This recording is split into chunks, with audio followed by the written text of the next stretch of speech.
de agora você acompanha a programação da TV UESB. Aqui é formação, informação e conhecimento.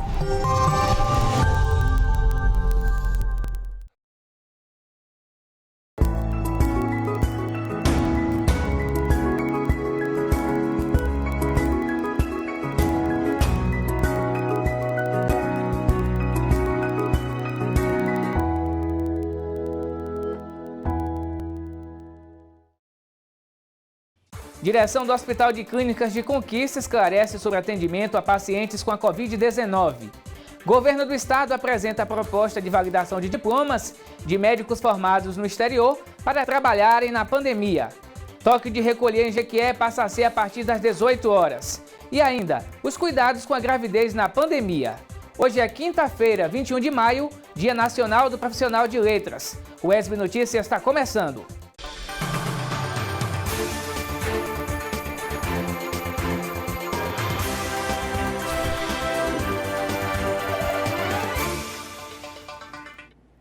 Olá, tudo bem? Seja bem-vindo. Informação, formação e conhecimento a partir de agora aqui no UESB Notícias. O Ministério da Educação e o Instituto Nacional de Estudos e Pesquisas Educacionais, Anísio Teixeira, o INEP, adiaram o Enem, Exame Nacional do Ensino Médio, em função dos impactos da pandemia do novo coronavírus. As datas serão adiadas de 30 a 60 dias em relação ao que foi previsto nos editais. O cronograma inicial previa a aplicação do Enem 2020 impresso nos dias 1º e 8 de novembro. Já os participantes da versão digital fariam a prova nos dias 11 e 18 de outubro. Mais de 3,5 milhões de candidatos se inscreveram para o exame. Mesmo com as provas adiadas, as inscrições para o Enem seguem abertas até às 23 horas e 59 minutos desta sexta-feira, 22 de maio. A direção do HCC, Hospital de Clínicas de Conquista, falou com a imprensa ontem à tarde, explicando sobre o funcionamento da unidade aos pacientes com a Covid-19. O HCC conta com 20 leitos de UTI e 20 leitos de enfermagem. Confira os detalhes na reportagem de Luiz Pedro Passos. A coletiva de imprensa contou com a participação do corpo médico e administrativo do Hospital HCC e teve o objetivo de esclarecer a população sobre o atendimento realizado pela unidade aos acometidos com Covid-19.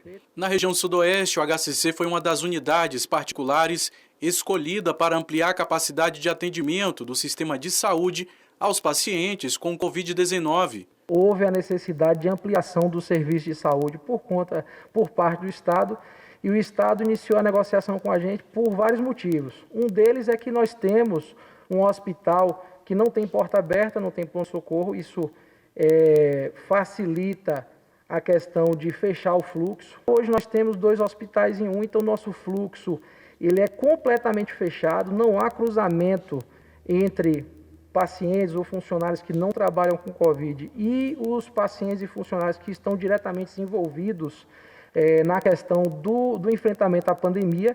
Então, houve a necessidade de ampliação do Estado para evitar o colapso da saúde e a gente com a estrutura pronta para ajudar nesse momento. São 20 leitos de UTI e 20 leitos de enfermaria disponíveis no hospital para tratar as pessoas da região sudoeste com Covid-19. Destes, atualmente, 6 estão ocupados. As pessoas chegam até o HCC encaminhadas pela Central Estadual de Regulação e aqui recebem o protocolo para tratamento da doença. A gente vem seguindo o que a maioria dos hospitais preconizam, né? Vocês sabem que a maioria das medicações, para dizer quase todas, não tem nível de evidência científico alto. Então é baseado em quê? Baseado na experiência do médico, no consentimento do paciente, no conhecimento médico ao atendimento ao paciente crítico, no conhecimento médico do médico e da equipe com o uso das medicações. Não existe um protocolo assim, estabelecido com 100% de evidência por nenhuma sociedade médica até o momento. E o que a gente vem fazendo é tentando compilar as melhores experiências para estar aplicando aos pacientes que estão sob os nossos cuidados. Para não permitir o contágio entre a equipe de saúde que atua na linha de frente de combate à doença, uma série de medidas foi tomada pelo hospital. E a preocupação que o HCC tem em preservar a equipe, porque a gente percebeu em outros locais que houve muita contaminação dos profissionais de saúde. E o HCC, independente da questão de valores, a gente se preocupa com a vida tanto da população em geral que está sendo atendida, quanto da equipe que pode acabar se tornando vetor. Mantendo uma administração extremamente transparente com toda a equipe, a gente criou um indicador, na realidade a gente apresenta o estoque do nosso API para todos os profissionais que estão trabalhando no hospital, a fim de que todos possam entender o que a gente tem em estoque para dar segurança aos profissionais. A gente sabe que o fator psicológico é extremamente importante nesse momento. Então a gente dá o máximo de segurança possível para esses profissionais. Além do HCC, leitos clínicos e de UTI do Hospital IBR também foram contratados pelo governo do estado, ajudando assim a desafogar o Hospital Geral de Vitória da Conquista e o sistema público de saúde nesse momento de pandemia. Universidades estaduais da Bahia analisam a adesão da proposta do governo para a aplicação do exame Revalida, de modo a liberar médicos para atuarem no Brasil. O processo de revalidação terá critérios rígidos. Veja todos os detalhes na reportagem de Aline Ferraz. Em face da emergência por mais profissionais da área de saúde para atuar no enfrentamento da pandemia da Covid-19, o governador Rui Costa publicará um decreto convocando médicos formados no exterior para trabalhar na Bahia durante a pandemia do novo coronavírus. O texto permitirá que as universidades estaduais possam fazer o exame Revalida, de modo a liberar os profissionais a atuarem no Brasil. O Revalida é a única forma de validar os diplomas médicos do exterior atualmente no país. Caso julgue necessário, a universidade ela pode estabelecer provas para análise de competências e habilidades desse candidato à revalidação. E aí criou-se esse programa Revalida. É um programa no qual o INEP elabora prova teórica e depois prova prática. Os candidatos à revalidação fazem essa prova e, de acordo com o resultado obtido, caso tenha aprovação, com o resultado, eles procuram as universidades que fizeram adesão ao Revalida para que a universidade faça a revalidação do diploma. Aí esse candidato, essa pessoa formada no exterior, ela leva o diploma para a instituição, ele sai com um carimbo que ele foi revalidado por uma universidade brasileira que tem aquele mesmo curso, no caso é o curso de medicina reconhecido, e com o diploma reconhecido procura o Conselho Regional de Medicina para a sua inscrição como médico. Os governadores que integram o Consórcio Nordeste sugerem que seja criada a Brigada Emergencial de Saúde. Eles destacam que a região, com 1,5 médico por 1.000 habitantes, em 2018, abaixo dos 2,2 médicos por 1.000, vistos na média nacional, tem carência de profissionais. A sugestão de chamar os médicos foi feita pelo Comitê Científico, criado pelo consórcio para auxiliar os governadores em suas decisões. O comitê defende que o uso desses médicos com diploma do exterior revalidado no Brasil seja feito com acompanhamento das universidades locais, responsáveis pela formação adaptativa e também pelo currículo complementar, mas que seja feito também um processo criterioso de avaliação ao longo do tempo na modalidade ensino-serviço. Como explica o professor Luiz Otávio. Através de duas secretarias de Estado, a Secretaria da Saúde e a Secretaria da Educação, elas emitiram uma circular, um documento para as 4 universidades estaduais, perguntando se essas universidades, o UESB, o UFES, o UNEB e o ESC, elas têm disposição para elaborar um programa próprio de revalidação de diplomas de medicina. Então, o que essas duas secretarias estão perguntando é se a universidade tem disposição para elaborar o seu programa próprio, ou seja, não está sendo colocado para a universidade um programa para a gente simplesmente aderir, para a gente concordar, etc. O que está sendo perguntado é se as universidades concordam em fazer seu próprio programa. De acordo com a Organização Mundial de Saúde, há diferentes realidades no Brasil. No Sudeste, por exemplo, a taxa é de 26 médicos por 10.000 habitantes, superior à dos Estados Unidos, que é de 24. Nos estados do Norte, são 10 médicos para cada 10.000 pessoas. No Nordeste, a taxa é de 12 médicos para cada 10.000 habitantes. No Maranhão, chega a 7 médicos para cada 10.000 pessoas. Diante da situação de pandemia, surge a urgência de contratação de novos profissionais médicos para oferecer uma melhor assistência às vítimas da Covid-19. Estão sendo criadas novas unidades de saúde, o enfrentamento à doença provoca muita baixa, provoca contaminação entre os profissionais que estão trabalhando, então médicos, enfermeiros, técnicos, auxiliares que são contaminados, eles têm que se afastar dos seus ambientes de trabalho, então a necessidade pessoal ela é evidente, né, e vai se tornar cada vez mais aguda. Enfermeiros e jornalistas tiveram que se adaptar às mudanças impostas pela pandemia. Uma situação que tem colocado cada vez mais em risco a vida desses profissionais. A maior categoria profissional da área de saúde, a enfermagem, tem se destacado no enfrentamento ao novo coronavírus no Brasil e no mundo. São 2,2 milhões de enfermeiros, técnicos e auxiliares de enfermagem no país que estão 24 horas ao lado dos pacientes, prestando cuidados, detectando casos suspeitos de Covid-19, observando sinais vitais e indicativos de agravamento do quadro.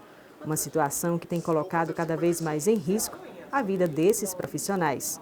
A enfermagem enfrenta nesse momento o medo de adoecer e de morrer.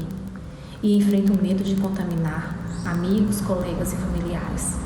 E ainda temos que lidar com a escassez e a má qualidade dos equipamentos de proteção individual. Hoje, no Brasil, são mais de 4 mil profissionais de enfermagem contaminados por Covid-19 e já chegamos a 108 óbitos. Desde a descoberta da Covid-19, a população tem contado com o trabalho incansável desses profissionais. Os enfermeiros têm pensado na proteção coletiva e individual, desenvolvendo as melhores práticas para esse período e em como atender uma clientela diferente do que estão acostumados. De acordo com o Conselho Federal de Enfermagem, um diferencial da categoria é a alta capacidade de adaptação a esses novos tempos. Para esse especialista em saúde pública, os desafios enfrentados pela categoria ficaram ainda mais evidentes nessa crise sanitária. A pandemia de Covid-19 pegou a categoria totalmente fragilizada do ponto de vista dos direitos sociais e trabalhistas no Brasil. Aliás, desde 2016 que o trabalhador vem perdendo, em seus direitos no nosso país, e os trabalhadores da saúde não estão fora desse contexto. Então nós vivemos uma situação muito dramática, Os profissionais de saúde merecem não só aplausos, mas o respeito e a garantia de direitos sociais e trabalhistas nesse momento. Na batalha contra o novo coronavírus, uma outra categoria também tem se destacado. Jornalistas em todo o mundo também tiveram que se adaptar às mudanças impostas pela pandemia. Nesse cenário, a luta diária é contra a desinformação ou a disseminação das fake news. Essas informações falsas que têm sido propagadas têm gerado a desorientação da população, pois há muitas informações sobre medicamentos milagrosos, há muita mentira sobre a melhor forma de enfrentar a doença neste momento, que muitos cientistas já demonstraram que a melhor forma é o isolamento social, e também há muita falsidade sobre os dados da doença no Brasil. Esse cenário de desinformação exige de cada um de nós a responsabilidade sobre o conteúdo que está disseminando na internet. E o inverno ainda não chegou, mas já deu uma prévia por aqui. A cidade tem registrado temperaturas baixas e muito frio. Vamos ver agora como ficam o tempo e a temperatura para Vitória da Conquista e outras cidades da região.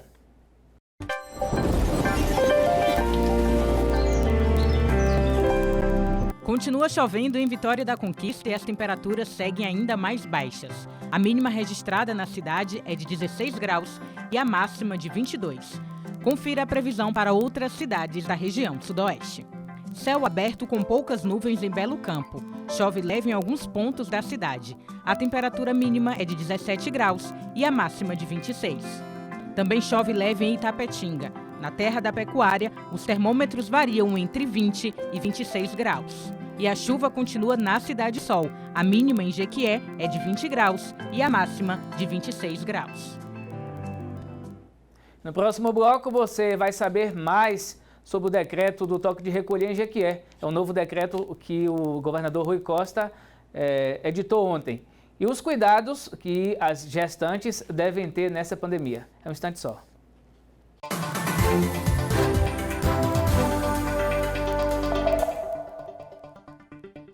Neste período de quarentena, é sempre importante esclarecer algumas dúvidas. Então, fique atento. Estou com sintomas leves de gripe e febre. Devo procurar uma unidade de saúde imediatamente? Não. O ideal é que você permaneça em casa, em observação, por no mínimo 14 dias. E se os sintomas persistirem ou se agravarem, tendo febre alta, dificuldade de respirar, por exemplo, aí sim, você deve procurar atendimento médico imediatamente. E você pode tirar as suas dúvidas sobre a Covid-19. Basta ligar para o Telecoronavírus 155 e uma equipe estará de plantão 24 horas para te atender. Você não está sozinho. TV UESB com você na luta contra o coronavírus, porque a informação é necessária, mas é essencial que ela seja com responsabilidade.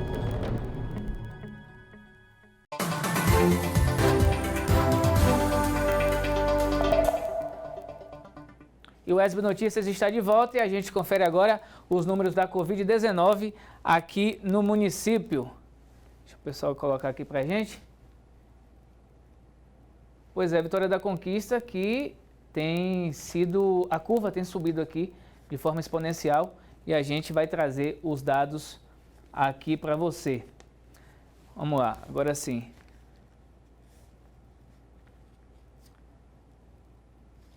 Mil e 67 casos notificados, 97 casos confirmados. Ontem era 95, então em 24 horas, 2 casos a mais. Mas isso não quer dizer que está tudo certo, que está tudo tranquilo. A gente sabe que tem a subnotificação, a gente tem comentado aqui várias vezes, e a questão disso é a quantidade insuficiente de testagem. Então, por isso que a gente está vendo esses números baixos aqui em Vitória da Conquista. São 782 casos descartados, 80 casos aguardam resultados, 108 casos aguardam coleta, 51 casos curados e 4 óbitos. E Jequié, um município aqui pertinho da gente, continua mantendo o ritmo crescente de novos casos do coronavírus, casos positivos. Em 24 horas, foram 19 casos confirmados. Vamos ver aqui agora na tela os casos referentes a Jequié. 766 casos suspeitos, 201 casos confirmados. Em 24 horas, foram 19 a mais. 431 casos descartados, 46 casos aguardam resultado, 88 casos aguardam coleta e 83 casos curados. Também por lá, 4 óbitos. E diante disso, o governador Rui Costa decretou deixa eu corrigir isso aqui. Diante disso, o governador Rui Costa decretou novo toque de recolher. O toque de recolher em Jequié estava sendo feito a partir das 8 da noite. Com esse novo decreto editado hoje, a circulação das pessoas na rua será a partir das 18 horas. Uma medida importante, hoje pela manhã e pela tarde eu falei com o prefeito de Jequié. De todas as cidades hoje da Bahia, há 2 semanas atrás a cidade que mais nos preocupava era a região sul, era a cidade de Itabuna. Hoje a cidade que mais nos preocupa pela taxa de crescimento é a cidade de Jequié. E nós já vimos, dias atrás, feito o decreto para restringir, a partir das 8 da noite, a circulação de pessoas. E eu combinei hoje com o prefeito, está publicado amanhã, uma ampliação desse horário. Então, a partir de amanhã, vai ser a partir das 18 horas, 6 da noite, passa a ter restrição de circulação na cidade de Jequié. E o prefeito vai publicar um novo decreto restringindo ainda mais o funcionamento de atividades sociais e econômicas. Nós precisamos segurar esse crescimento em Jequié. E a única forma de segurar é diminuindo o convívio social. Portanto, peço a compreensão de toda a população de Jequié, peço o seu apoio para as medidas. Nós não podemos continuar com essa taxa de crescimento. Os leitos estão cheios. Nós temos condições de abrir mais 10 leitos de UTI em Jequié, mas não conseguimos ainda ter médicos para montar todos os plantões necessários. Deixa eu corrigir o que eu tinha dito aqui. A restrição que é a partir das 18 horas e não, como eu tinha dito anteriormente. E o governador ele acabou também aí reforçando. Então lá em Jequié, hoje a partir das 18 horas, as pessoas podem estar circulando nas ruas. A gente todo dia fala aqui e vamos continuar alertando da importância de que sejam seguidas todas as medidas preventivas de enfrentamento ao coronavírus e do isolamento e do distanciamento social. Então, gente, fique em casa, saia se for necessário, não esqueça de usar máscara e de higienizar as mãos. Cuidar de si é também cuidar do outro. Seguindo com o ESB Notícias, a gente fala agora sobre gravidez nessa pandemia. Em tempos mais calmos, uma gravidez costuma ser celebrada com festa e mimos, mas não é o que as grávidas de 2020 estão podendo fazer. Na reportagem, a gestante Micaela conta a sua rotina e a obstetra fala dos cuidados nesse momento de pandemia. Só espero que passe logo e a vida volte ao normal. Esta frase se repete como um mantra pelas gestantes. Se gestar já é um verbo recheado de expectativas e incertezas, quem dirá numa situação de pandemia? Na reta final da gravidez, Micaela tenta controlar a ansiedade para a chegada do primeiro filho. A pandemia do novo coronavírus fez com que alguns planos fossem modificados. Aquela parte assim, que a gente gosta muito de ir pra rua, escolher roupinha, sapatinho e esses mínimos detalhes eu tive que deixar de lado, infelizmente. E eu optei por comprar as coisas pela internet, aproveitei o serviço de delivery, né, na cidade, comprando pelo WhatsApp, para estar recebendo algumas coisas em casa. Já aquele tradicional pirão da parida, né, que todo mundo conhece, infelizmente a gente vai ter que deixar de lado porque não tem condição nenhuma, né, nesse cenário que a gente se encontra agora de estar realizando qualquer tipo de evento social. A futura mamãe tem ficado em casa e só sai para fazer os exames do pré-natal.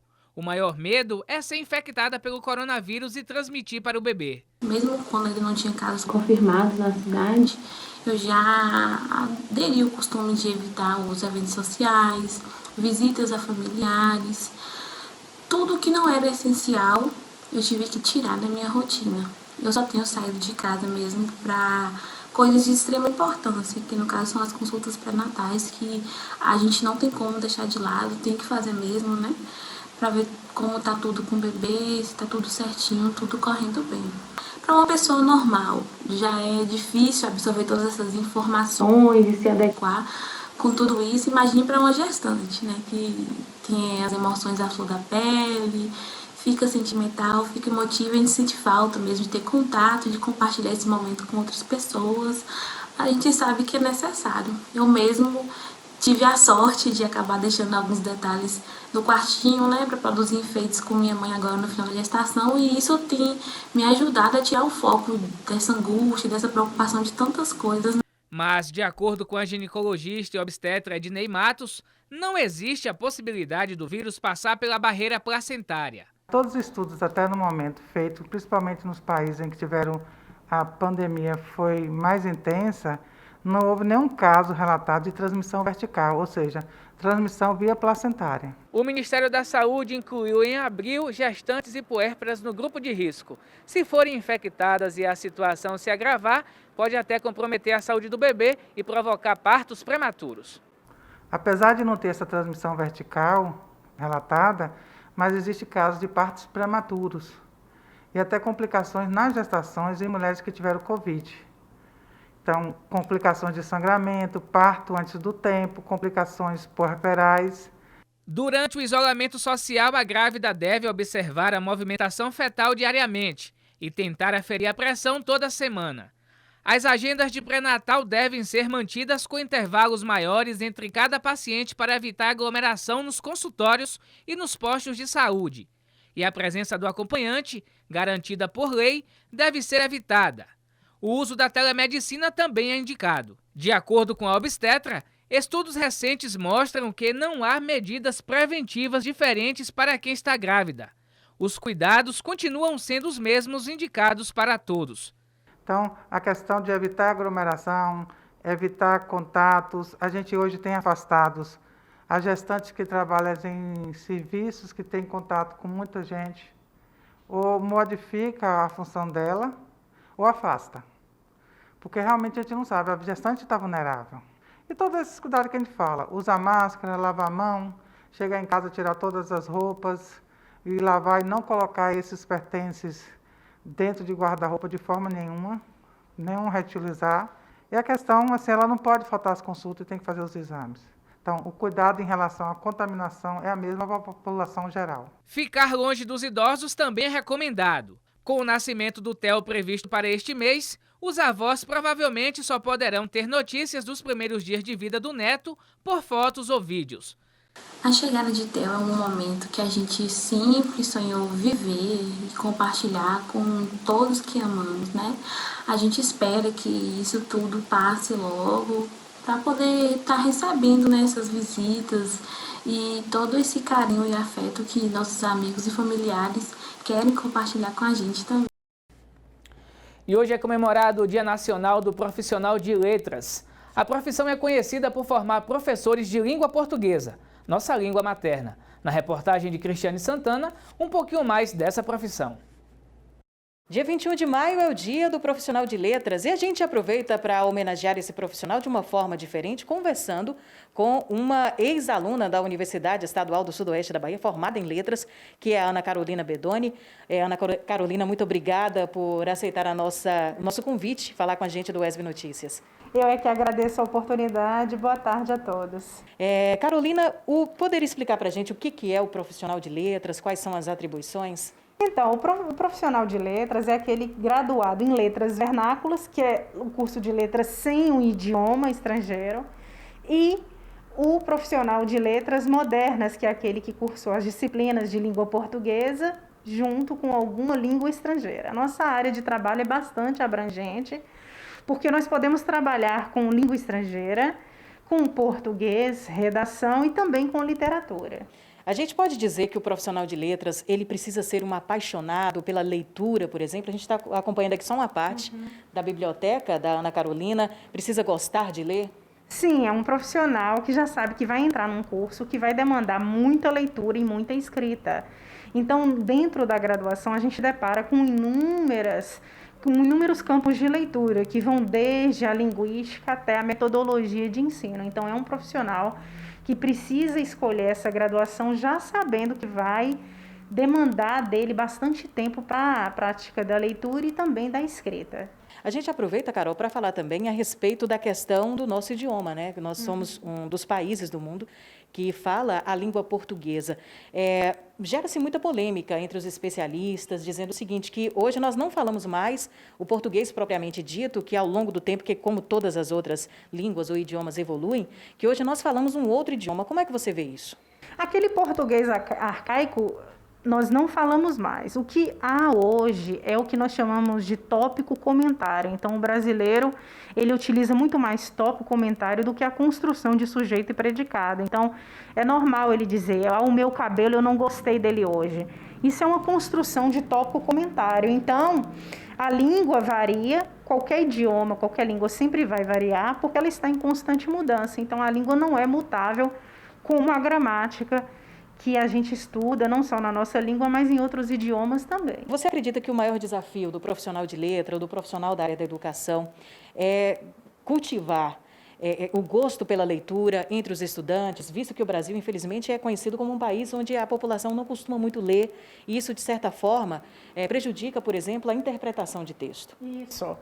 Então, trabalhar com livros é um ato político. Infelizmente, no Brasil, o preço de um livro ainda é muito caro. Um preço de um livro no Brasil custa aproximadamente R$40, e o trabalhador comum, assalariado, muitas vezes não tem condições de adquirir o livro. Esse é um dos empecilhos para transformar uma sociedade em leitora. Outra coisa também que interfere muito nisso é a falta de incentivo da família e muitas vezes da escola. Então, muitas vezes os pais não incentivam os filhos porque eles também não tiveram esse incentivo, e a escola que deveria fazer esse trabalho muitas vezes falha porque não tem os livros didáticos, os livros que o aluno deveria ler. e também não tem uma biblioteca adequada. Então, nem profissionais devidamente qualificados para incentivar e trabalhar a leitura em sala de aula. Ok, Carol, muito obrigada por sua participação no ESB Notícias. Parabéns pelo seu... Eu que agradeço. Muito obrigada. Voltamos ao estúdio. E por hoje é só. Para rever os nossos telejornais, acesse o nosso canal no YouTube. E você também pode mandar suas sugestões pelo nosso WhatsApp, 77-3424-8762. Obrigado pela companhia. Até mais. Tchau.